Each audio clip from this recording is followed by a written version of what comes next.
صل على سيدنا محمد يا رب صل وسلم. بسم اللہ الرحمن الرحیم نحمدہ ونصلی علی رسولہ الکریم. آج میں آپ کے سامنے انشاءاللہ سورہ آل عمران کا رکوع نمبر 3 اور تیسرے پارے کا رکوع نمبر 11 پیش کروں گا، اور اس میں حسب معمول سب سے پہلے اس کا لفظی ترجمہ مختصر گرامر کے ساتھ، اس کے بعد اس کی تفسیر اور اگر کچھ علمی نکات ہوئے تو وہ میں انشاءاللہ آپ کے سامنے پیش کروں گا. اعوذ باللہ من الشیطان الرجیم. بسم اللہ الرحمن الرحیم.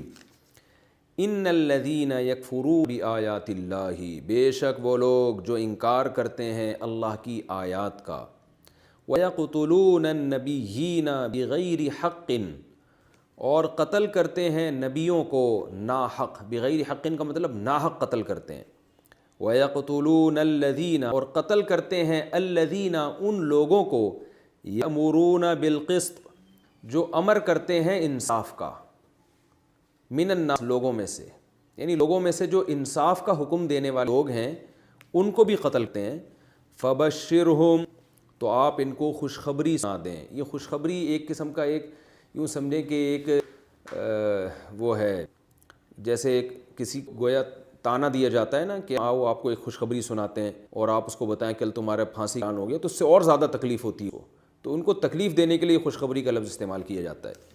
فبشرہم، بشر بشر یبشر تبشیرا، سبح یسبح تسبیحا کی طرح. سبح اللہ کی تسبیح بیان کریں، بشر بشارت دیں، خوشخبری دیں. فبشرہم، تو ان کو آپ خوشخبری دے دیں، بعذاب علیم، ایک ایسے عذاب کی، علیم الم والا، رنج و الم کا لفظ سنا ہوگا یعنی درد والا عذاب. اولئک الذین، یہ وہ لوگ ہیں، حبطت اعمالہم، کہ ان کے اعمال حبطت ضائع ہو گئے. اس کو حبط عمل کہا جاتا ہے، گاڑی اردو میں یہ لفظ استعمال ہوتا ہے. حبطت اعمالہم فی الدنیا والآخرہ، کہ ان کے اعمال برباد ہو گئے دنیا میں بھی اور آخرت میں بھی. وما لہم من ناصرین، اور نہیں ہے ان لوگوں کے لیے من ناصرین کوئی مدد کرنے والے، کوئی بھی ان کا مددگار نہیں ہوگا. الم ترى، یہ کئی بار آ چکا ہے یہ لفظ.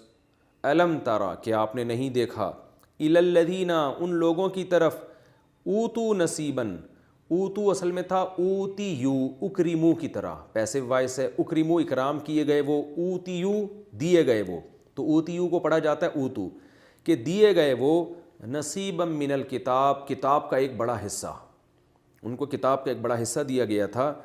یدعون، ان کو بلایا جاتا ہے، یدعون یضربون کی طرح، پیسو وائس، مارا جاتا ہے، فعل مجہول، تو یدعون تھا اصل میں کہ بلایا جاتا ہے ان کو، الی کتاب اللہ، اللہ کی کتاب کی طرف، لیحکم، تاکہ وہ کتاب فیصلہ کر دے، بینہم، ان کے درمیان، جو مذہبی اختلاف ہے اس میں فیصلہ کر دے. ثم، لیکن اس کے بعد ہوتا کیا ہے، یتولا، بہت دفعہ یہ لفظ آ چکا ہے تو رٹ جانا چاہیے. یتولا، پیٹھ پھیر لیتے ہیں، فریق منہم، ان میں سے ایک جماعت.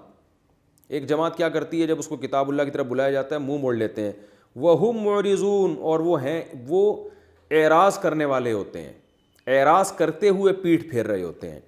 ذالک، یہ حرکت وہ اس لیے کرتے ہیں، بِأَنَّهُمْ، اس وجہ سے کر رہے ہوتے ہیں کہ بے شک وہ، قالو، کہتے ہیں، لن تمسنا النار، کہ ہم کو ہرگز آگ نہیں چھوئے گی. لن، ہرگز، تمسا اصل میں تھا تمسسو، یسمع، تسمعو کی طرح. نار کا لفظ چونکہ مؤنث ہے تو یمسو کے بجائے تمسو آ رہا ہے، تضربو ہوتا ہے نا. تو لن تمسا، لن یضربا، تو لن تمسا، تمسسا تھا اصل میں. لن تمسا، مس نہیں کرے گی، چھوئے گی نہیں، نہ ہم کو آگ، الا، مگر، ایامن، یوم کی جمع ایام، چند دن، معدودات، گنے چنے. ایام معدودات پہلے بھی آ چکا ہے. یہ عدد کا معنی ہوتا ہے عدد، معدود جس چیز کو گنا جائے عدد کے ذریعے، تو معدودات، گنے چنے. یعنی وہ کہتے ہیں کہ ہمیں جہنم کی آگ نہیں چھوئے گی مگر گنے چنے دن. وغرہم، غرہ کا معنی ہوتا ہے دھوکہ دینا، غرور ہوتا ہے نا، کہتے ہیں غرور میں مبتلا، یعنی دھوکے میں آ گیا یہ شخص. مغرور بھی اسی سے نکلا ہے. متکبر کو مغرور کہا جاتا ہے اس لیے کہ وہ بھی اس دھوکے میں ہوتا ہے کہ میں بہت بڑی چیز ہوں، حالانکہ انسان کیا ہے، اس کی کیا حیثیت ہے. غرہ ضربہ کی طرح، اصل میں غرارہ تھا. ان کو دھوکے میں ڈالا ہے، ہم ان لوگوں کو، فی دینہم ان کے دین کے معاملے میں، ما اس چیز نے دھوکے میں ڈالا ہے، کانو یفترون جس چیز کو یہ گھڑتے ہیں. افترا کہتے ہیں گھڑنا، افترا کہتے ہیں نا، افترا لگا دیا، افترا ہے یہ تو اللہ پر افترا ہے. یفترون اصل میں تھا یفتریون یکتسبون کی طرح، یعنی جو کچھ یہ گھڑتے ہیں نا اپنی طرف سے عقیدے کہ ہم جہنم میں تھوڑے دن رہیں گے، ویسے نکل جائیں گے اور ہم اللہ کے لڑ لیں اور بیٹھیں، ان چیزوں نے ان کو ان کے دین کے معاملے میں دھوکے میں ڈال دیا ہے. فکیفا پس کیا حال ہوگا، کیفا کہتے ہیں کیا، کیسا، جیسے اردو کہتے ہیں نا کیف حالک آپ کا حال کیسا ہے. فکیفا تو کیا کیفیت ہوگی، اذا اس وقت جب جمعناہم ہم جمع کریں گے ان کو، لیومن ایک ایسے دن کے لیے، لا ریب فیہ جس میں کوئی شک نہیں ہے، یعنی جس کے آنے میں کوئی شک نہیں ہے، قیامت کا دن ہوگا وہ. ووفیت اور پورا پورا دے دیا جائے گا، کلو نفس ہر نفس کو، ما وہ چیز دے دی جائے گی، کسبت جو اس نے کمائی ہوگی، یعنی اس چیز کا بدلہ جو اس نے کمایا ہے وہی اس کو دے دیا جائے گا، یعنی اس کا بدلہ پورا پورا دے دیا جائے گا. وَهُمْ لَا يُظْلَمُونَ اور ان پر ظلم نہیں کیا جائے گا. قُلِ اللَّهُمَّ قل کہہ دیجئے، اللہم اے اللہ. اللہم اصل میں یا اللہ کو اللہم بھی کہا جاتا ہے عربی میں، اے اللہ. قُلِ اللَّهُمَّ اے نبی آپ کہہ دیجئے، اللہم اے اللہ، مالک الملکی اے ملک کے مالک، ملک کہتے ہیں حکومت یعنی ریاست کو، سلطنت کو، اے سلطنت یعنی زمین کی جو سلطنت ہے، اے اس کے مالک. تو اتل ملک تو دیتا ہے ملک، من تشاء جس کو تو چاہتا ہے، من کا معنی وہ، تشاء جس کو تو چاہتا ہے. وتنزع الملک نزع ینزع کا معنی کھینچنا، وتنزع الملک اور کھینچ لیتا ہے ملک کو، ممن تشاء، ممن اصل میں تھا من من، اس سے چھین لیتا ہے جس سے تو چاہتا ہے. وتعز من تشاء اعز یعز اعزازا، اکرم یکرم اکراما کی طرح، اس کا معنی عزت دینا. اور وتعز من تشاء اور جس کو چاہتا ہے تو عزت دیتا ہے. وتذل من تشاء اور جس کو چاہتا ہے تو رسوا کر دیتا ہے. بیدک الخیر، بی کا معنی ساتھ، ید کا معنی ہاتھ، کا معنی تیرا، الخیر کا معنی خیر. بیدک الخیر، الخیر جو ہے بیدک تیرے ہاتھ میں. انک علی کل شیء قدیر بے شک تو ہر چیز پر قدرت رکھنے والا ہے. تولج اللیل فی النہار، اولج یولج ایلاجن کا معنی ہوتا ہے داخل کرنا، یعنی یلجو آتا ہے نا قرآن مجید میں، حتیٰ یلج الجمل فی سم الخیاط، کہ جب تک اونٹ سوئی کے ناکے میں داخل نہیں ہوگا اللہ ان کی مغفرت نہیں کرے گا. ایک مثال دی ہے قرآن نے. تو اولج یولج کا معنی داخل کرنا. تولج اللیل یہ اکرم یکرم کی طرح ہے، تولج اللیل تو رات کو داخل کرتا ہے، فی النہاری دن میں، وتولج النہار اور دن کو داخل کرتا ہے، فی اللیل رات میں. وتخرج الحی اور زندہ کو نکالتا ہے، من المیت مردہ سے، وتخرج المیت اور مردہ کو نکالتا ہے، من الحی زندہ سے.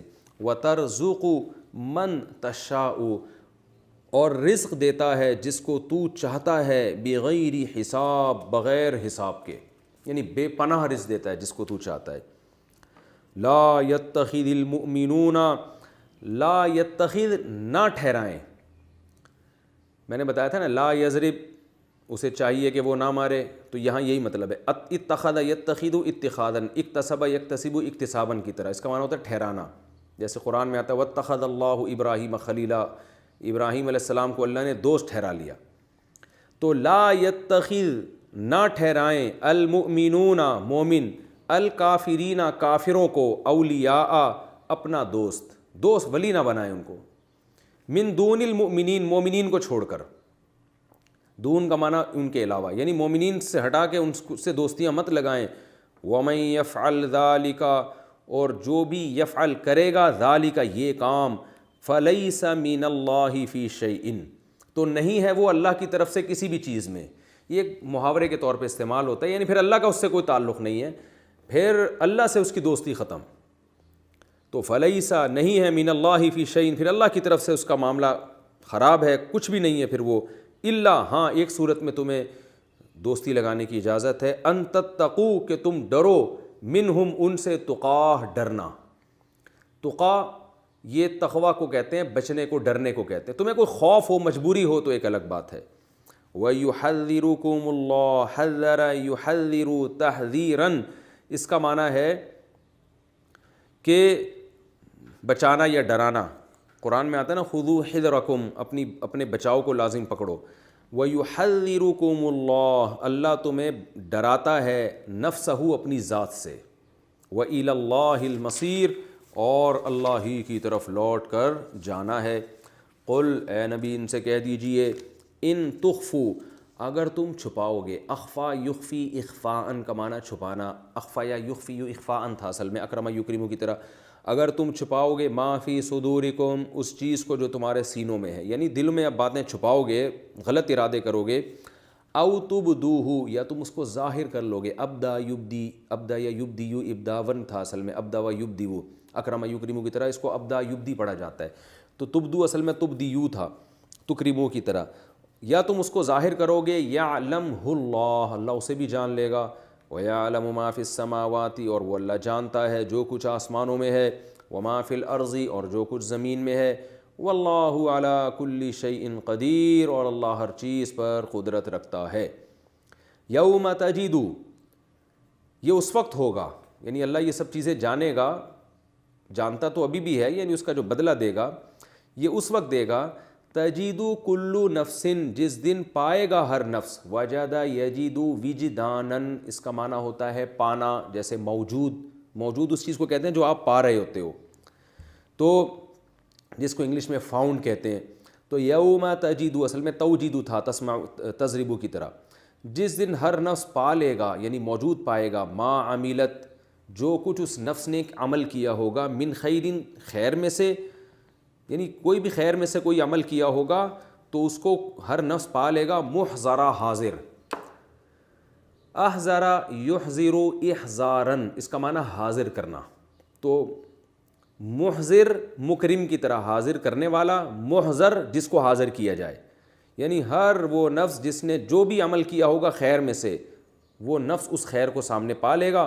وما عملت، اور اس جس نے بھی عمل کیا ہوگا، من سوء، کوئی برائی، یعنی یہ جملہ محذوف ہے کہ اس کو بھی پالے گا، یعنی آپ نے کوئی اچھائی کی ہوگی اس کو بھی پالیں گے. وما عملت من سوء، اور اگر جو کچھ کیا ہوگا من سوء، برائی میں سے، اس کو بھی پالے گا. تودو، یہ تسمعو کی طرح ہے، تضربو کی طرح ہے. یضربو یضربان یضربون، تضربو. تودو اصل میں تھا توددو، تسمعو کی طرح، محبت کرنا، چاہنا. تودو، یہ نفس چاہے گا. لو کا معنی کاش بھی ہوتا ہے، کہ کاش. ان بینہا، کہ کاش اس نفس کے درمیان. وبینہو، اور اس کے اس عمل کے درمیان. امدم بعیدہ، بہت بڑی مدت ہوتی، بہت زیادہ. امد کا معنی فاصلہ، مدت، بہت بعید فاصلہ ہو جائے کسی طرح.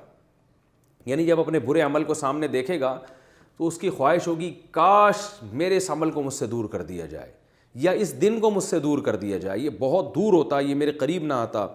وَيُحَذِّرُكُمُ اللَّهُ نَفْسَهُ، اور اللہ تمہیں بچاتا ہے، ڈراتا ہے اپنے آپ سے، یعنی ڈراتا ہے اپنے آپ سے. وَاللَّهُ رَؤُوفٌ بِالْعِبَادِ، اور اللہ بڑا مہربان ہے، رؤوف ہے، بالعباد، اپنے بندوں کے ساتھ. یہ تو اس کا لفظی ترجمہ ہو گیا، اور اب ہم انشاءاللہ اس کے جو ہے وہ تفسیر کی طرف چلتے ہیں.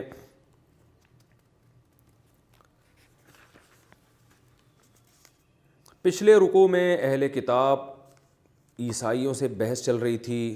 اللہ نے برات کا اعلان کر دیا کہ بحث مباحثہ ان سے چھوڑ دیں. یہ تھے اہل کتاب یعنی عیسائی.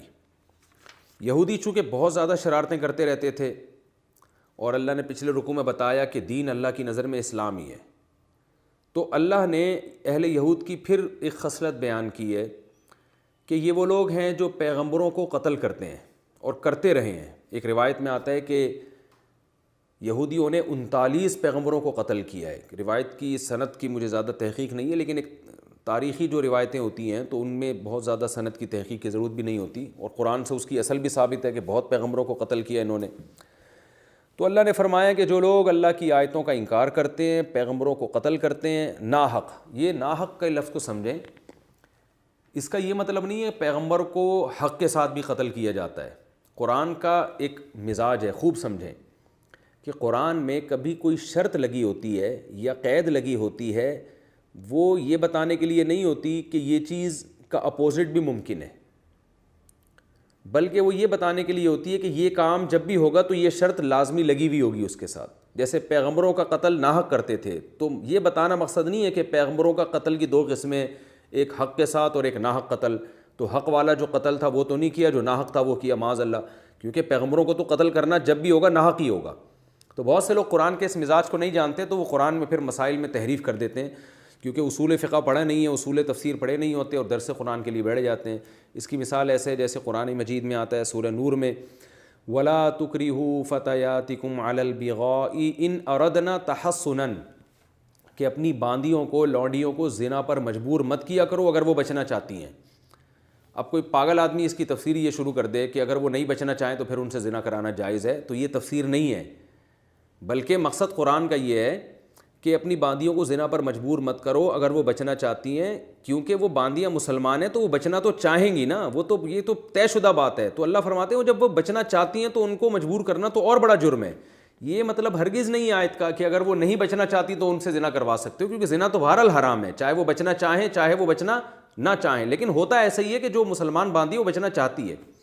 ایک اور مثال میں اس کی آپ کو دیتا ہوں، قرآن مجید میں 4 پارے کے آخر میں ہے وَرَبَائِبُكُمُ اللَّاتِي فِي حُجُورِكُم مِّن نِّسَائِكُمُ اللَّاتِي دَخَلْتُم بِهِنَّ، کہ ایمان والو تم پر حرمت علیکم امہاتکم، ماؤں سے نکاح حرام ہے، بیٹیوں سے نکاح حرام ہے، پھوپھیوں سے نکاح حرام ہے، خالہ سے نکاح حرام ہے، ساس سے نکاح حرام ہے۔ پوری ڈیٹیل اللہ نے بیان کی کہ کن کن عورتوں سے نکاح حرام ہے، تو آگے چل کے فرمایا تمہاری ان سوتیلی بیٹیوں سے بھی نکاح حرام ہے جو تمہاری گود میں پلتی ہیں،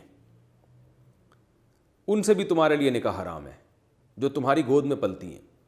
اب بعض لوگ کیا کہتے ہیں کہ اس آیت کا مطلب یہ ہے کہ اگر سوتیلی آپ نے کسی عورت سے شادی کی، اس کی سوتیلی بیٹی کو آپ نے اپنی کسٹڈی میں نہیں رکھا، تو اس کی ماں کے مرنے کے بعد آپ اس بیٹی سے نکاح کر سکتے ہیں۔ حالانکہ اس پر پوری امت کا اجماع ہے کہ آپ نے جب کسی عورت سے نکاح کر لیا تو اور آپ اس کے قریب چلے گئے، تو اب اس کی جو بیٹی ہے وہ آپ کی سوتیلی بیٹی ہے، وہ آپ کی کسٹڈی میں رہی ہو، آپ کی گود میں پلی ہو یا نہ پلی ہو، آپ قیامت تک اس سے نکاح نہیں کر سکتے۔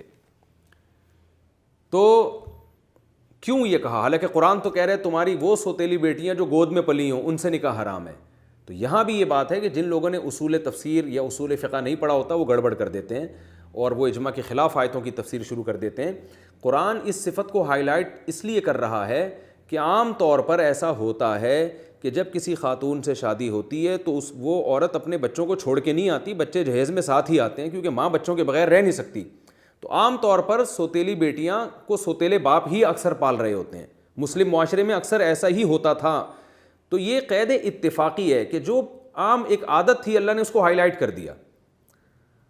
یہ مقصد نہیں ہے کہ وہ اگر گود میں نہیں پل رہی تو نکاح جائز ہے، وہ پھر بھی جائز نہیں ہے آپ کے لیے، کیونکہ اسلام اس کی پرمیشن نہیں دیتا کہ ایک عورت سے آپ کے ریلیشن ہوا ہو پھر اس کی بیٹی سے بھی آپ کا ریلیشن ہو جائے، اس کی اجازت نہیں ہے۔ تو اس لیے پوری امت کا اجماع ہے کہ سوتیلی بیٹی چاہے آپ کی گود میں پلی ہو یا نہ پلی ہو، بہرحال اس سے نکاح آپ کے لیے حرام ہے۔ ہاں، قرآن اس صفت کو ہائی لائٹ کیوں کر رہا ہے؟ یہ بتانے کے لیے کہ مسلم معاشرے میں ایسا ہی ہوتا ہے، کیونکہ اللہ کو پتہ تھا ایک زمانہ آئے گا 15ویں صدی میں کہ لوگ نہ ایسی عورتوں سے نکاح کریں گے جن کی بیٹیاں، اور نکاح کریں گے تو بچوں کو منع کر دیں گے یہاں نہ لے کر آؤ۔ تو اللہ نے اس لیے ذکر کر دیا کہ بھئی یہ تو مسلم معاشرے کا لازمی جزو ہے کہ جب بھی کسی عورت سے آپ نکاح کرو گے تو اس کے سوتیلے بچے آپ کو جہیز میں ملیں گے اور آپ ہی کی گود میں پلے گی وہ۔ تو یہ بڑی بری بات ہے کہ جس بیٹی کو آپ نے بیٹی بنا لیا کل جا کے آپ اس سے شادی بھی کر رہے ہیں، یہ نہیں ہو سکتا۔ تو یہ اس کو کہتے ہیں، یہ ٹرم یاد کر لیں، اس کو کہتے ہیں قید اتفاقی۔ یعنی وہ اتفاق جو معاشرے میں ہو رہا ہے، تو اس کو کہتے ہیں یعنی آپ یہ ٹرم سمجھنے کے لیے یوں سوچ لیا کریں کہ یہ تو ایک ہوتا ہی ہے، یہ مطلب نہیں ہے کہ یہ شرط نہیں ہوگی تو حکم کچھ اور ہوگا، تو اس کو کہتے ہیں قید اتفاقی۔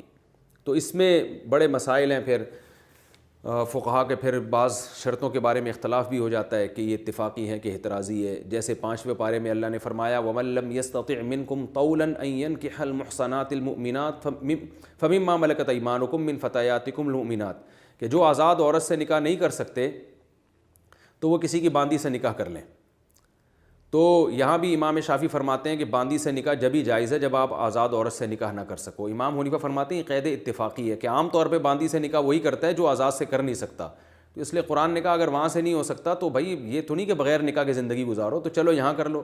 یہ مقصد نہیں ہے کہ یہ کوئی شرط کے طور پہ نہیں ہے، تو اس لیے یہ تفسیر بھی جو ہے نا یہ فقہا کا کام ہوتا ہے، اور باقاعدہ پراپر جس نے یہ علم حاصل کیا وہی تفسیر کا لیکچر دے سکتا ہے، ورنہ اگر اس کو ہم آج کے متجدد قسم کے پروفیسروں کے حوالے کر دیں تو وہ تو پتہ نہیں کچومڑ نکال دیں گے، قرآن کا کیا سے کیا بنا دیں گے۔ تو بہت ساری شرطیں حدیث میں قرآن میں اتفاقی ہوتی ہیں، احترازی نہیں ہوتی، اور کچھ شرطیں احترازی بھی ہوتی ہیں، وہ یہ بتانے کے لیے ہوتی ہیں کہ اگر یہ نہیں ہے تو پھر حکم بھی یہ نہیں ہے۔ تو یہ علماء کا کام ہے جو بھی اصول تفسیر پڑھتے ہیں، اس میں احادیث دیکھنی پڑتی ہیں، اس میں صحابہ کرام کے فتاویٰ دیکھنے پڑتے ہیں، اس میں اجماع امت دیکھنا پڑتا ہے، اس میں فقہا کی آراء دیکھنی پڑتی ہیں، اس کے بعد جا کے فیصلہ کیا جاتا ہے کہ یہ جو شرط لگی ہوئی ہے قرآن میں یہ اتفاقی ہے یا احترازی۔ تو یہاں بھی ایسا ہی ہے کہ جو لوگ اللہ کی آیات کا انکار کرتے ہیں اور پیغمبروں کو ناحق قتل کرتے ہیں، تو یہاں یہ نہیں بتایا جا رہا کہ پیغمبروں کو قتل دو طرح کا ہوتا ہے، حق والا اور ناحق، بلکہ یہ بتایا جا رہا ہے کہ پیغمبر کا قتل ہوتا ہی ناحق ہے، تو یہ قید بھی اسی طرح کی ہے۔ اور وَيَقْتُلُونَ الَّذِينَ يَأْمُرُونَ بِالْقِسْطِ مِنَ النَّاسِ، اور ان لوگوں کو بھی قتل کرتے ہیں جو لوگوں کو انصاف کا حکم دے رہے ہیں، تو فرمایا کہ ان کو دردناک عذاب کی خوشخبری سنا دیں۔ یہ کام چونکہ یہودی کیا کرتے تھے تو ان کو بھی سنا دیں، اور آج بھی بہت سے لوگ کر رہے ہیں۔ پیغمبروں کا سلسلہ تو ختم ہو گیا، لیکن یأمرون بالقسط من الناس کا سلسلہ باقی ہے، ایسے لوگوں کا سلسلہ باقی ہے جو لوگوں کو حق کی تلقین کر رہے ہیں۔ تو ایسی شخصیتوں کو بھی جو قتل کرے گا تو وہ بھی اس آیت میں داخل ہے۔ اس میں علماء بھی آ گئے، وہ علماء جو حق کا پرچار کر رہے ہیں، لوگ ان کو اٹھ کے قتل کر دیتے ہیں، ان کے مفاد پہ زد پڑ رہی ہوتی ہے۔ کوئی شخص اگر صحافی جو حق بیان کر رہے ہیں، ایسے بہت سارے صحافی قتل ہو چکے ہیں ہمارے کنٹری میں جو صحیح بات بتا دیا کرتے تھے، میڈیا پہ آ کے صحیح بیان دے دیا کرتے تھے، اخبار میں صحیح کالم لکھا کرتے تھے، ایسے بہت سارے صحافی ہمارے ملک میں قتل ہوئے ہیں۔ آپ تاریخ اٹھا کے دیکھیں آپ کو پتہ چلے گا، یہ وہ لوگ تھے جن کو صرف حق گوئی کی بیس پہ قتل کیا گیا۔ تو یأمرون بالقسط من الناس کا صحیح ترجمہ کیا ہوگا کہ جو حق گوئی کی بیس پہ قتل کیے جاتے ہیں، ایسے قاتلوں کو بھی اللہ دردناک عذاب کی خوشخبریاں سنا رہا ہے، اور لفظ اس کے لیے اللہ خوشخبری کا استعمال کر رہا ہے، یعنی اور زیادہ ان کو تکلیف دینے کے لیے کہ گویا یہ یعنی خوشخبری کے لفظ سے تمہیں لگے گا شاید ہمیں کوئی انعام ملنے والا ہے، لیکن وہ انعام کیا؟ دردناک عذاب کی صورت میں، یعنی یہ تمہیں انعام ملے گا، گفٹ ملے گا دردناک عذاب کی صورت میں۔ تو اس سے ڈرنا چاہیے ان ٹارگٹ کلرز کو جو چند ٹکوں کی خاطر علماء کو شہید کرتے ہیں، چند ٹکوں کی خاطر صحافیوں کو شہید کرتے ہیں، چند ٹکوں کی خاطر حق بیان کرنے والوں کو شہید کرتے ہیں۔ ہندوستان میں ایک ڈاکٹر تھے، میں ان کے کلپ بہت شوق سے سنا کرتا تھا، وہ بہت ساری کمپنیوں کے بارے میں اور دواؤں کے بارے میں لوگوں کو اویئر کرتے تھے وہ ہندو، لیکن ایک بات تھی کہ وہ حق بیان کرتے تھے، وہ ڈرتے نہیں تھے کہ یہ کمپنی کیا کہے گی، وہ لوگوں کو بتاتے تھے اس پروڈکٹ میں یہ گڑبڑ ہے، یہ گڑبڑ، بڑی ان کی تحقیق ہوتی تھی۔ ان کو بھی قتل کر دیا، ظاہر ہے کسی کمپنی نے قتل کر دیا کہ ہماری پروڈکٹ نہیں بکیں گی اگر لوگ ان کی بات پہ یقین کریں گے۔ تو یہ لوگ بھی اسی فہرست میں داخل ہیں، چاہے وہ ہندو ہے لیکن حق بیان کر رہا ہے، اور آپ نے اس کو قتل حق بیان کرنے کی بیس پہ کیا ہے، تو ایسے قاتل کے بارے میں بھی قرآن کہتے ہیں ان کو دردناک عذاب کی آپ خوشخبری سنا دیں۔ اولئک الذین حبطت اعمالہم، تو کوئی بھی پیغمبر کو قتل کرے یا حق گوئی حق بات بیان کرنے والے کو قتل کرے حق کی بیس پر، تو اللہ فرماتے ہیں یہ وہ لوگ ہیں حبطت اعمالہم فی الدنیا والآخرہ، ان کے دنیا میں بھی اعمال برباد اور آخرت میں بھی اعمال برباد، یعنی کوئی کام انہوں نے آخرت کے لیے کیا ہوگا وہ بھی ضائع ہو گیا، دنیا کے لیے کیا ہوگا وہ بھی ضائع ہو گیا، تو اللہ ان کے عمل سے برکتوں کو چھین لیتے ہیں۔ وَمَا لَهُم مِّن نَاصِرِينَ، اور جب جہنم کا عذاب ان کو دیا جائے گا کوئی ان کا مددگار نہیں ہوگا۔ الم تر الی الذین اوتوا نصیبا من الکتاب، اے نبی کیا آپ نے دیکھا ان لوگوں کی طرف؟ یہ جب تعجب کی بات ہوتی ہے تو کہا جاتا ہے کتنا تعجب والا عمل ہے ان لوگوں کا جن کو نصیبا من الکتاب، کتاب کا ایک حصہ دیا گیا، جیسے کہ یہود و نصارہ کو آسمانی کتابوں کا ایک حصہ دیا گیا ہے، انجیل دی گئی ہے، تورات دی گئی ہے، یدعون الی کتاب اللہ، اب ان کو انہی کتابوں کی طرف بلایا جا رہا ہے کہ آؤ تم اپنی کتابوں میں آؤ، دیکھو اس میں کیا لکھا ہوا ہے، لیحکم بینہم، تاکہ انہی کی کتابیں ان کے درمیان فیصلہ کریں، ثم یتولی فریق منہم، لیکن ان میں سے ایک جماعت منہ موڑ کے بھاگ جاتی ہے۔ بالکل ایسے جیسے ڈاکٹر ذاکر نائک آج اسپیچ کرتے ہیں اور غیر مسلموں کو انہی کی کتابوں کے حوالے دیتے ہیں، اور پھر بھی بہت سے لوگ ایمان نہیں لاتے۔ بالکل یہی منظر اللہ ان آیات میں بیان کر رہے ہیں، یہی کام رسول اللہ صلی اللہ علیہ وسلم کیا کرتے تھے کہ تم اپنی کتابیں پڑھو، اس میں اسلام کے بارے میں دیکھو۔ فرمایا ذالک بانہم قالوا، وجہ کیا ہے کہ یہود و نصارہ کچھ خوش فہمیوں میں مبتلا ہیں، ان کے جو مذہبی لوگ ہیں وہ خوش فہمیاں یہ ہیں کہ ان کا یہ نظریہ ہے لن تمسنا النار الا ایاما معدودات، کہ ہم اگر بدعمالیوں کی وجہ سے جہنم میں چلے بھی گئے تو تھوڑے دن کے بعد نکل آئیں گے۔ اس کی تفسیر میں پہلے کر چکا ہوں کہ یہود و نصارہ کا یہ نظریہ تھا، جیسے کہ اسلام کا بھی ہے، کہ جو مسلم قوم ہے اس میں جو گنہگار ہوں گے وہ جہنم میں سزا کھانے کے بعد نکل آئیں گے۔ تو یہود و نصارہ بھی یہ کہا کرتے تھے ہم تو پیغمبروں پر ایمان رکھتے ہیں، ہماری کتابوں میں لکھا ہوا ہے کہ یہودی یا عیسائی جو ہیں وہ جہنم میں کچھ دن سزا کھانے کے بعد نکل آئیں گے، وہ عام کافروں کی طرح ہمیشہ جہنم میں نہیں رہیں گے۔ تو بات تو ٹھیک ہے، لیکن اس کو غلط رخ کیوں دیا؟ وہ یہ اس خوش فہمی میں مبتلا ہو گئے کہ یہ قوم کی بیس پر ہوگا، یعنی جو کوئی بھی یہودی ہو یا کوئی بھی عیسائی ہو تو اس قومیت کی بیس پر ہوگا، حالانکہ وہ عقیدے کی بیس پر ہے۔ آج بھی اگر کوئی شخص شناختی کارڈ میں اپنے آپ کو مسلمان کہتا ہے اور اپنے آپ کو مسلم لکھواتا ہے لیکن عقیدہ وہ نہیں ہے جو قرآن نے بتایا ہے، تو وہ بھی اس خوش فہمی میں مبتلا نہ ہو کہ وہ جہنم سے ایک دن نکل آئے گا، بلکہ وہ ہمیشہ ہمیشہ کی جہنم کی آگ میں، کیونکہ مسلم کہلا دینا کافی نہیں ہے، مسلم قوم میں شامل ہونا کافی نہیں ہے، وہ عقیدہ رکھنا ضروری ہے جو اللہ نے اہل اسلام کا عقیدہ بیان کیا ہے، اور اس عقیدے کی بیس کیا ہے؟ اللہ کی توحید اور تمام پیغمبروں پر ایمان، کیونکہ قرآن کہتے ہیں کسی ایک پیغمبر کا انکار سارے پیغمبروں کا انکار ہے۔ تو یہود و نصارہ کو قرآن یہ بتا رہا ہے کہ یہ جو اللہ نے وعدہ کیا تھا کہ ایک نہ ایک دن جہنم سے نکلو گے، یہ یہودی لفظ یا عیسائی لفظ یا مسلم لفظ کی بیس پہ نہیں ہے، بلکہ یہ اس عقیدے کی بیس پر ہے جس کا اللہ نے تورات میں بھی حکم دیا، انجیل میں بھی اور قرآن میں بھی۔ اور وہ عقیدہ کیا ہے کہ خدا کی وحدانیت، عیسیٰ ابن مریم کو آپ اللہ کا بیٹا نہیں کہہ سکتے۔ دوسری بات، تمام پیغمبروں پر ایمان، ان پیغمبروں پر بھی جو تمہاری کتابیں لے کر آئے اور ان پیغمبروں پر بھی جن کا تمہاری کتابوں میں تذکرہ ہے۔ تورات میں عیسیٰ علیہ السلام اور محمد صلی اللہ علیہ وسلم کا تذکرہ، اور انجیل میں محمد صلی اللہ علیہ وسلم کا تذکرہ۔ تو ان کتابوں کا انکار کر کے تم نہ حقیقی معنوں میں یہودی رہے ہو، نہ حقیقی معنوں میں تم عیسائی رہے ہو، تو یہ تمہاری خوش فہمی ہے کہ قومیت کی بیس پر اور نسل کی بیس پر اللہ تمہیں جنت میں داخل کرے گا۔ تو اللہ فرماتے ہیں لیکن اس خوش فہمی کی وجہ سے کیا ہوا کہ یہ عمل میں ایک پیچھے ہو گئے، اور وہ عمل کیا ہے کہ ان کو جب محمد صلی اللہ علیہ وسلم کی اطاعت کی طرف لایا جا رہا ہے تو یہ اس اطاعت کو دل و جان سے ماننے کے لیے تیار نہیں ہے، کیونکہ اس خوش فہمی میں مبتلا ہو گئے ہیں کہ بھئی ہم تو اللہ کے لاڈلے ہیں، ہم کچھ بھی کر لیں، تھوڑی بہت سزا کھانے کے بعد ہم جہنم سے نکل آئیں گے۔ اللہ فرماتے ہیں وغرہم فی دینہم، ان کو ان کے دین کے معاملے میں دھوکے میں ڈال دیا، ما کانوا یفترون، جو جھوٹ یہ گڑھ رہے ہیں اس چیز نے ان کو دھوکے میں ڈال دیا ہے۔ فکیف اذا جمعناہم، یہ تو کہتے ہیں تھوڑے دن میں نکل آئیں گے، لیکن اس وقت کیا حالت ہوگی جب ہم ان سب کو جمع کریں گے ایک ایسے دن کے لیے لا ریب فیہ، جس کے وقوع میں کوئی شک و شبہ نہیں ہے، ووفیت کل نفس ما کسبت، اور جس نے جو کچھ کیا ہوگا اس کا پورا پورا بدلہ ان کو دے دیا جائے گا، اور ان پر ظلم نہیں کیا جائے گا۔ تو کفر کا بدلہ تو پورا پورا ہمیشہ کی جہنم ہے، یہ بدلہ ان کو دیا جائے گا، اور یہ اللہ کی طرف سے ظلم نہیں ہوگا، جیسا عمل کیا وہی بدلہ ان کو دیا جا رہا ہے۔ اب نبی صلی اللہ علیہ وسلم کو تسلی دی جا رہی ہے، اور قیامت تک آنے والے اہل حق کو ایک دعا کی تلقین کی جا رہی ہے۔ قیامت تک آنے والے اہل حق کو کس دعا کی تلقین کی جا رہی ہے کہ حق اور باطل کا ہمیشہ ٹکراؤ رہے گا؟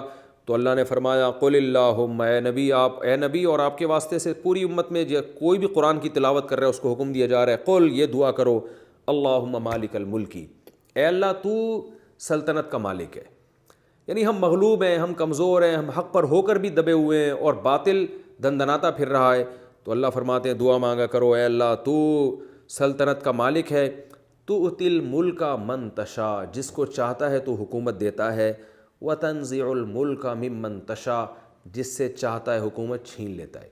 تو ان ناکامیوں کے نقشوں میں بظاہر تو ایسا لگ رہا ہے کہ ہم ہمیشہ پستے ہی رہیں گے اور مغلوب ہی رہیں گے، لیکن اے اللہ تو اسباب کا محتاج نہیں ہے، جس کو چاہتا ہے حکومت اس کے حوالے کر دیتا ہے، تو اہل ایمان کو اور اہل حق کو حکومت عطا فرما۔ وَتُعِزُّ مَن تَشَاءُ وَتُذِلُّ مَن تَشَاءُ، اے اللہ تو ظاہری نقشوں کا محتاج نہیں ہے، آج جو لوگ کمتر سمجھے جاتے ہیں تو چاہے تو ان کو عزت دے دے، لہذا تو جس کو چاہتا ہے عزت دیتا ہے، جس کو چاہتا ہے ذلیل کر دیتا ہے۔ بِیَدِکَ الْخَیْرُ، تیرے ہاتھ میں بادشاہی ہے، اِنَّکَ عَلیٰ کُلِّ شَیْءٍ قدیر، تو ہر چیز پر قدرت رکھتا ہے۔ آپ سوچ سکتے ہیں کہ اس میں دعا کے الفاظ تو ہے نہیں کہ اللہ ایسا کر دے، ایسا کر دے، ہمیں حکومت دے دے، ہمیں عزت دے دے، یہ تو ہے نہیں۔ تو اصل میں اللہ کو اس کی صفات کا واسطہ دیا ہے یہ بتانے کے لیے کہ جب تو یہ کر سکتا ہے تو ہم تجھی پر اعتماد کرتے ہیں، تو ہی ہمارے لیے یہ سارے اسباب اختیار کرے گا۔ دعا مانگنے کا بعض دفعہ طریقہ یہ ہوتا ہے کہ آپ سامنے والے کی صفات بیان کرنا شروع کر دیں، وہ خود ہی سمجھ جاتا ہے کہ تم مجھ سے کیا مانگ رہے ہو۔ جیسے کوئی بھکاری کسی سیٹھ کے پاس آئے اور مانگے نہیں بلکہ یہ کہے کہ آپ کو اللہ نے بڑا نوازا ہے، اور جب بھی کوئی سائل آپ کے در پہ آتا ہے تو آپ اس کو ضرور عطا کرتے ہیں، تو اگر وہ واقعی سخی ہوگا تو مانگے بغیر عطا کر دے گا۔ تو یہ بھی مانگنے کا ایک طریقہ ہے جو اللہ نے بتایا کہ صرف دعا میں اللہ کی صفات کو ہائی لائٹ کر دیا جائے تو اللہ اس پہ بھی عطا فرما دیتے ہیں۔ تولج اللیل فی النہار، تیری یہ قدرت ہے کہ تو رات کو دن کے اوقات میں اور دن کو رات کے اوقات میں داخل کرتا ہے۔ کیسے اللہ کی قدرت ہے، راتیں لمبی ہو جاتی ہیں، دن چھوٹے ہو جاتے ہیں، دن لمبے ہو جاتے ہیں، راتیں چھوٹی ہو جاتی ہیں۔ وَتُخْرِجُ الْحَيَّ مِنَ الْمَيِّتِ، مردوں سے زندہ کو نکال دیتا ہے۔ جیسے انڈے کو دیکھیں آپ، کوئی حیات نہیں ہے، کیسے تھوڑے دنوں میں اس میں چونچ پیدا ہوتی ہے، دل دھڑکنے والا، گردے اور یہ ساری وہ چوں چوں چوں کرتا ہوا باہر نکل آتا ہے۔ بہت ساری ایسی ہم دیکھتے ہیں کہ مردہ چیزوں سے اللہ زندہ بناتا ہے اور زندوں سے مردہ پیدا کرتا ہے۔ وَتَرْزُقُ مَن تَشَاءُ بِغَیْرِ حساب، جس کو چاہتا ہے بے حساب روزی دیتا ہے۔ تو آج اہل حق معاشی بدحالی کا بھی شکار ہیں، تو چاہے تو ان کو اپنے خزانوں سے روزی بھی عطا کر سکتا ہے۔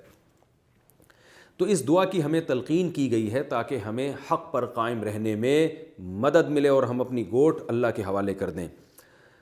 آگے اللہ نے فرمایا لا يتخذ المؤمنون الکافرین اولیاء من دون المؤمنین، کہ ایمان والو جب تم ایمان پر آئے ہو تو ایک بات کا خیال کرو کہ مومن لوگ مومنین کو چھوڑ کر کافروں سے دوستیاں نہ لگائیں۔ اولیاء یہ ولی کی جمع ہے، جگری دوست کو کہتے ہیں، قریبی دوست کو کہتے ہیں۔ وَمَن يَفْعَلْ ذَلِكَ، جو یہ کام کرے گا فَلَيْسَ مِنَ اللَّهِ فِي شَيْءٍ، تو پھر اللہ کا اس سے کوئی تعلق نہیں ہے۔ یعنی آپ صرف ظاہری طور پر ایمان اور اعمال صالحہ کا لبادہ نہ اوڑیں، دلی جذبات بھی آپ کے اہل حق کے ساتھ ہونے چاہیے۔ ظاہر اہل ایمان اہل حق ہیں تو ان کے ساتھ ہونے چاہیے۔ اللہ کے دشمنوں سے آپ دوستیاں لگا رہے ہیں اور اپنے جو اہل ایمان ہیں ان کو آپ نظر انداز کر رہے ہیں، تو اس کا مطلب یہ ہے کہ یہ صرف گیٹ اپ ہے آپ کا، دل سے آپ، یہ دنیا میں ایسا ہوتا نہیں ہے کہ آپ اپنے محبوب کے دشمنوں سے دوستی رکھیں۔ جو آپ کے محبوب ہیں آپ ان کے دوستوں کو دوست بناتے ہو اور ان کے دشمنوں کو دشمن بناتے ہو۔ اس لیے قرآن نے کہا کہ مومن کو اس کی اجازت نہیں ہے کہ وہ اللہ کے دشمنوں سے دلی دوستیاں لگائیں۔ الا ان تتقوا منہم تقا، ہاں اگر تمہیں ان سے کوئی ڈر ہے، خوف ہے، تو ظاہری طور پر وہ پھر دوستی لگائی جا سکتی ہے۔ ڈر اور خوف کی مثالیں کہ بہت ساری موقعوں پر انسان کو اس کی ضرورت ہوتی ہے۔ آپ کہیں جاب کرتے ہیں، یا جیسے نبی صلی اللہ علیہ وسلم نے یہودیوں سے ایگریمنٹ کیے، آپ صلی اللہ علیہ وسلم مدینہ میں کمزور تھے، لڑائی کی طاقت نہیں تھی، تو بنو قریظہ، بنو نذیر سے آپ صلی اللہ علیہ وسلم نے دوستیاں ای معنی میں کہ ان سے جنگ بندی کے معاہدے ہوئے ہیں۔ تو یہ دوستی اور طرح کی دوستی ہے، یہ خوف کی وجہ سے ہے کہ ان کا غلبہ ہے اور ہم جو ہے وہ دوستی لگائے بغیر، یہ تو ایک سیاست ہے نا۔ یہ تو دنیا میں آپ نے دشمن ملکوں کو بھی دیکھا ہوگا، بڑی بڑی سپر طاقتوں کو بھی دیکھا ہوگا کہ ان کی ایک دوسرے سے دشمنیاں بھی ہوتی ہیں لیکن ساتھ ساتھ وہ دوستیوں کے ہاتھ بھی بڑھا رہے ہوتے ہیں، کیونکہ کچھ ٹاسک ایسی ہوتی ہیں جو مشترک ہوتی ہیں۔ تو اسلام چونکہ دین فطرت ہے، وہ آپ کو معاشرے میں سروائیو کرنا سکھاتا ہے، چلنا سکھاتا ہے، تو ہر ایک سے ہر وقت لڑا نہیں جا سکتا، تو آپ کو بعض دفعہ ایگریمنٹ کرنے پڑتے ہیں، بعض دفعہ دوستی کرنی پڑتی ہے۔ تو یہ دوستیاں یہ دلی دوستیاں نہیں کہلاتی، یہ ایک دونوں کے اپنے مفاد ہوتے ہیں. وہ بھی آپ سے اپنے مفاد میں دوستی لگا رہا ہوتا ہے، جیسے یہودیوں نے مسلمانوں سے جو دوستی لگائی تھی، حالانکہ تو اسلام کے دشمن تھے، وہ دوستی بھی ان کے لیے اپنے فائدے کے لیے تھی. مسلمانوں نے ان سے دوستی کی اپنے فائدے کے لیے. تو یہ جو بین الاقوامی معاہدے ہوتے ہیں یا آپ کے نجی زندگی میں بھی اس طرح کے معاہدے ہوں، تو قرآن اس کی آپ کو اجازت دے رہا ہے. وجہ کیا ہے کہ اس کے بغیر آپ معاشرے میں سروائیو نہیں کر سکتے، لیکن کسی مجبوری کے بغیر اس کو اپنا دوست بنا لینا، جگری یار بنا لینا، جب کہ آپ کو پتہ ہے کہ وہ اللہ کا انکار کرتا ہے، تو اس کی آپ کو اللہ تعالیٰ ان آیتوں میں پرمیشن نہیں دے رہے، بلکہ اللہ ڈرا رہے ہیں. وَيُحَذِّرُكُمُ اللَّهُ نَفْسَهُ، اللہ تمہیں اپنی ذات سے ڈراتا ہے. وَإِلَى اللَّهِ الْمَصِيرُ، اور اللہ ہی کی طرف تم نے لوٹ کر جانا ہے. غیر مسلم سے دوستی کس صورت میں جائز ہے، کس صورت میں ناجائز ہے، وہ میں انشاءاللہ آپ کو ابھی بتا دیتا ہوں، کیونکہ اس رکوع میں کوئی زیادہ علمی نکات نہیں ہے. ایک غیر مسلم سے ہوتی ہے دلی دوستی، کہ اس کو آپ اچھا سمجھنا شروع کر دیں اس کے کفر کے باوجود. یہ تو بالکل حرام اور ناجائز ہے، کیونکہ کفر ایک ایسا جرم ہے جو ساری نیکیوں کو کھا جاتا ہے. تو آپ غیر مسلم کے کسی اچھے عمل کی تعریف تو کر سکتے ہیں، لیکن اس اچھے عمل کی بیس پر آپ اس کو جنتی قرار دینا شروع کر دیں، یا بہت اچھا قرار دینا شروع کر دیں، یا اوور آل مسلمانوں سے اچھا قرار دینا شروع کر دیں، یہ بات اسلام میں جائز نہیں ہے. اور اسی بیس پر آپ اس سے دلی دوستیاں بھی شروع کر دیں، محبت بھی شروع کر دیں، اس کی بالکل اجازت نہیں ہے، کیونکہ اللہ کا انکار، اللہ کی توحید کا انکار اللہ کی نظر میں بہت بڑا جرم ہے. تو یہ تو بالکل جائز نہیں ہے. ہاں، دو مصلحتیں، کسی کو دین کے قریب کرنا ہو تو پھر اس سے خوش اخلاقی سے پیش آنا نہ صرف جائز بلکہ باعث ثواب ہے. اسی طرح کسی عام غیر مسلم پر آپ انسانی ہمدردی سے اگر احسان کرتے ہیں تو یہ بھی جائز ہے اسلام میں، لیکن اس میں شرط یہ ہے کہ وہ اسلام دشمن نہ ہو. جیسے کہ 28ویں پارے میں اللہ تعالیٰ نے فرمایا لا ينهاكم الله عن الذين لم يقاتلوكم في الدين ولم يخرجوكم من دياركم ان تبروهم، کہ وہ کافر جو تم سے میدان جنگ میں لڑتے بھی نہیں ہیں اور تمہیں انہوں نے گھروں سے بھی نہیں نکالا، یعنی اسلام دشمن نہیں ہے، نیوٹرل قسم کے کافر ہیں، تو اللہ تمہیں نہیں منع کرتا کہ تم ان کے ساتھ اچھا سلوک کرو. یعنی اللہ تمہیں پرمیشن دیتا ہے، بلکہ آگے ترغیب دی کہ اللہ انصاف کرنے والوں کو، اچھا سلوک کرنے والوں کو اللہ تعالیٰ پسند کرتے ہیں. تو حدیث میں اس کی بہت مثالیں ہیں کہ نبی صلی اللہ علیہ وسلم نے ہدیے بھی دیے ہیں. یہود تو اسلام کے بہت دشمن تھے، لیکن ان کو آپ نے ہدایہ بھی دیے. اور آپ صلی اللہ علیہ وسلم کی ایک زوجہ کے یہودی رشتہ دار تھے، آپ نے ان کو صلہ رحمی کا حکم دیا کہ اپنے یہودی رشتہ داروں کو ہدیے بھیجا کرو، کیونکہ رشتہ داری ہے. اور آپ کے والدین اگر غیر مسلم بھی ہوں تو قرآن حکم دے رہا ہے، پھر بھی ان کی آپ نے ان کے ساتھ اچھا سلوک کرنا ہے. تو جو اسلام دشمن نہیں ہے، دلی دوستی تو ان سے بھی لگانے کی اجازت نہیں ہے، لیکن اچھا سلوک کرنے کا بہرحال حکم ہے. دلی دوستی لگانے کی آپ کو قطعاً اجازت نہیں ہے، کیونکہ ایمان اور کفر یہ دوست نہیں ہو سکتے. اور اگر وہ آپ سے لڑتے ہیں اور میدان جنگ میں آپ کو نقصان پہنچاتے ہیں، یہ اسلام دشمن ہے، تو پھر ان کے ساتھ اچھا سلوک کرنے کی بھی آپ کو اجازت نہیں ہے. یہ قرآن کی جو بہت ساری مختلف قسم کی آیتیں ہیں ان کا میں نے آپ کے سامنے نچوڑ پیش کیا ہے، کیونکہ قرآن میں کہیں آتا ہے ان سے دوستی نہ لگاؤ، کہیں آتا ہے قرآن کہتا ہے کہ تم ان کے ساتھ اچھا سلوک کر سکتے ہو. تو ان تمام چیزوں کا حاصل یہی ہے جو علماء نے، جو مفسرین نے بیان کیا ہے، کہ دلی دوستی کی تو، دل سے محبت کی تو قطعاً اجازت نہیں ہے، کیونکہ کفر سے محبت کہلائی گئی ہے. اس کے کسی اچھے عمل کی تعریف بھی کی جا سکتی ہے، اس اچھے عمل میں کسی کو فالو بھی کیا جا سکتا ہے. اور رہا ہمدردی کی بات، اچھے اخلاق سے پیش آنا، تو اس میں غیر مسلموں کی دو قسمیں، ایک جو اسلام دشمن ہے ان سے اچھے اخلاق سے نہیں پیش آ سکتے آپ، نہ ہمدردی کر سکتے ہیں. اور جو اسلام دشمن نہیں ہے ان کے ساتھ آپ اچھے اخلاق سے پیش آ سکتے ہیں. قرآن میں آتا ہے قولوا للناس حسنا، جب بھی لوگوں سے ملو اچھے انداز سے ملو. تو اس میں مسلم غیر مسلم سب برابر ہیں اس میں. قل ان تخفوا ما فی صدورکم او تبدوہ یعلمہ اللہ، اللہ فرماتے ہیں ان آیتوں پر عمل کرو، دل میں چھپاؤ گے کوئی بات تو اللہ جانتا ہے. یعنی تم دل میں ارادہ کرو کہ ہم ان آیتوں پر عمل نہیں کریں گے تو اللہ کو خوب پتہ ہے، اور جو کچھ آسمانوں و زمینوں میں اللہ اس سے واقف ہے. اور ایک دن آنے والا ہے تجد کل نفس ما عملت من خیر محضرا، جو کچھ کرو گے اللہ کے سامنے موجود پاؤ گے، برائی بھی کرو گے تو موجود پاؤ گے. اور اس دن تمہاری یہ حالت ہوگی، تودو، ہر نفس یہ چاہے گا کہ اس کے اور اس کے برے عمل کے درمیان کاش طویل فاصلہ ہو، کاش یہ عمل اس کے سامنے نہ لا کے رکھا جاتا. وَيُحَذِّرُكُمُ اللَّهُ نَفْسَ، اللہ تمہیں پھر ڈرا رہا ہے اپنے آپ سے. وَاللَّهُ رَؤُوفٌ بِالْعِبَادِ، اللہ بندوں پر مہربان ہے. آپ کہیں گے مہربان ہے لیکن ڈرا کیوں رہا ہے؟ تو یہ ڈرانا ہی مہربانی ہے اس کی، وہ پہلے سے باخبر کر رہا ہے. اگر وہ مہربان نہ ہوتا تو عذاب دے دیتا اور ڈراتا نہیں پہلے اس عذاب سے. تو اللہ فرماتے ہیں کہ اللہ تم پر بڑا مہربان ہے، اس لیے تمہیں ڈرا رہا ہے، کہ ابھی تمہیں بار بار تنبیہات کر رہا ہوں کہ جو احکام اللہ تمہیں دے رہے ہیں ان کو دل و جان سے فالو کرو، ورنہ آخرت میں تم اپنا ہی نقصان کرو گے۔ اللہ تعالی ہم سب کو سمجھنے کی، عمل کی توفیق عطا فرمائے۔ یہ رکوع ہمارا کمپلیٹ ہوا، اس کے بعد انشاءاللہ ہم اگلے ایپیسوڈ میں اگلے رکوع کی طرف جائیں گے۔